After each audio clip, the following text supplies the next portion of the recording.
Et puis leurs petites pattes viennent d'avaler 200 km sur le canal de Nantes à Brest et ils en redemandent des bergers australiens pour un trek insolite à la fin de ce journal. Merci beaucoup Anthony. Et je ne sais pas si vous aimez les chiens, mais ceux que vous allez voir méritent une médaille. Regardez ce reportage de Julien Lebotte et Morgane Trégoët. Ils ont plus de 200 km dans les pattes et n'ont pas envie de s'arrêter.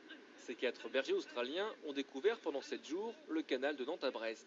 2 mâles et 2 femelles qui ont tracté Tony et Steve de Blain à Port-Launay.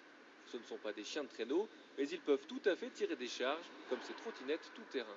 Ce n'est pas spécialement que les Nordiques qui peuvent faire de l'attelage, après sous réserve d'un minimum de préparation et de matériel adapté. C'est vrai qu'on voit très souvent, c'est vrai le husky, là on voit notamment en course, on a pas mal de chiens de chasse, on a pas mal d'autres races qui sont très peu vues. En fait, il y a très peu d'exposition médiatique sur les autres races. Mais vraiment, dès que la morphologie le permet et avec un minimum d'entraînement, on peut vraiment accéder à ça.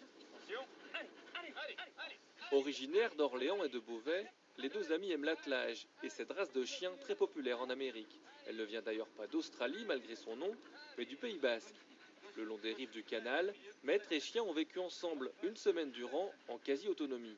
Le côté fusionnel entre chien-homme est très très fort avec les chiens que l'on a là actuellement. Justement, ils sont très préparés pour. C'est vraiment, j'insiste sur le côté professionnel du trek.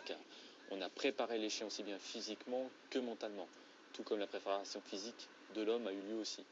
Après, au niveau du chien, le chien vous emmènera partout tant que vous lui donnez l'ordre. C'est à vous justement de le restreindre pour pouvoir le préserver.